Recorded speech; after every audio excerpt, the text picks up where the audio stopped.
मैं भारत को भारतीयता की मान्यता के आधार पर फिर से खड़ा करना चाहता हूं, उस काम में लगा हूं। इस मेथी दाने के लिए एक बात वैसे मैंने महसूस की है, हमारे ज्यादातर घरों में अचार जितने भी बनते हैं सब में मेथी होती है, ज्यादातर। तो आप बागवट जी की बात अगर मानते हैं और सुनते हैं तो जो भी अचार में मेथी है वो अचार नहीं है, औषधि है, दवा है। माने आप कभी भी अपने जीवन में ऐसे अचार खाने से परहेज ना करें जिसमें मेथी है।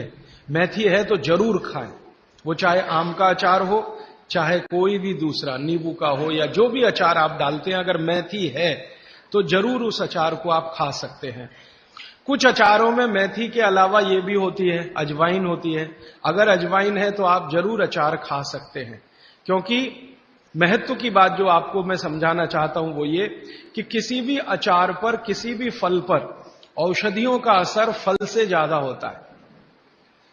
जो विज्ञान की बात है वो ये कि आपने अचार डाला, तो मान लो आम का फल था, आम के फल का अचार डाला, अब इस पे मेथी पड़ गई या इस पे पड़ गया ये अजवाइन पड़ गई, तो अजवाइन और मेथी दो ऐसी औषधियां हैं जो दूसरे के प्रभाव को बहुत कम और अपने प्रभाव को बढ़ा देती है। तो कई लोग ऐसा घबराते हैं ना, मुझे अचार खाना तो अच्छा लगता है लेकिन खा नहीं सकता क्योंकि मुझे ऐसी तकलीफ है। मैं आपको ये कहना चाहता हूं कि अगर मेथी पड़ी हुई है किसी भी अचार में और आप वात के रोगी हैं या आपको कफ की तकलीफ है तो बेझिझक वो अचार खाइए, तो अचार के साथ मेथी जाएगी। और अचार में पड़ी हुई मेथी का असर पानी की मेथी से कई गुना ज्यादा हो जाता है। मैंने जो मेथी आपको बताई वो पानी में रात को डाल के सुबह खाना, इसका जितना असर है, लेकिन अचार में डाली हुई मेथी का असर इससे कई गुना ज्यादा है, क्योंकि अचार में ये मेथी 5-6 महीने साल भर पड़ी रहती है। मेथी के बारे में बागवट जी कहते हैं कि तेल में मिलाकर अगर आपने इसको रख लिया तो बात वही है कि अचार में तो तेल भी है, बिना तेल के अचार नहीं है। अब मेथी उसमें डल गई तो आप समझ लीजिए कि इसकी शक्ति जो काम करने की है वो 20 गुनी ज्यादा होती है, कम से कम 20 गुनी ज्यादा होती है।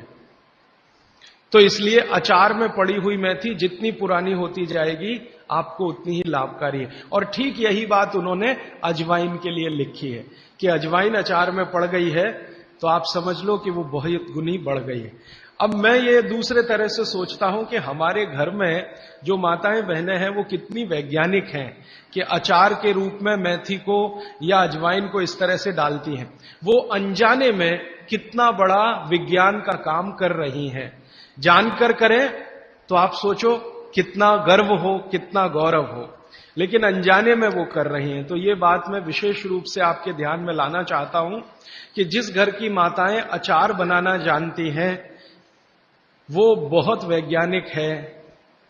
भले उन्होंने अपनी मां से सीखा हो या दादी मां से सीखा हो या नानी मां से सीखा हो, अनजाने में आपने एक ऐसी चीज सीख ली है जो दुनिया के बड़े बड़े डॉक्टर नहीं जानते। कोई भी एमबीबीएस एमडी डॉक्टर से पूछ के देख लीजिए, उसके बारे में कुछ नहीं जानता। और चूंकि वो जानता नहीं है तो अनजाने में कह देता अचार मत खाओ जी, हाँ नहीं तो ये हो जाएगा वो हो जाएगा। उसको ये मालूम नहीं है कि मेथी दाने का अचार है, अजवाइन का अचार है, जीरे का अचार है। तो ये जीरा है, मेथी दाना है, अजवाइन है, हींग का अचार एक बनता है। तो बागवट जी कहते हैं कि जितने तरह के फलों के अचार हम बनाते हैं उसमें आयुर्वेदिक औषधि अगर पड़ गई है तो वो फल का असर कम है, औषधि का असर ज्यादा है। और आयुर्वेद की औषधियों को कुछ विशेष कॉम्बिनेशन में तेल के साथ अगर आप उपयोग कर रहे हैं तो असर सबसे ज्यादा है। माने बागवट जी के हिसाब से अचार आप जरूर खाएं, लेकिन इसमें उन्होंने बोला है कि अचार महत्व की बात है कि उसमें या तो मेथी हो, या तो अजवाइन हो, या तो जीरा हो, या तो हींग हो, दालचीनी हो, जो भी है, औषधि के बिना अचार ना खाएं। ये है उनका सूत्र। दोस्तों, सबसे पहले तो चैनल सब्सक्राइब करें, फिर लाइक, कमेंट और शेयर करें। और हाँ, हमारा एंड्रॉयड ऐप डाउनलोड करना ना भूलें।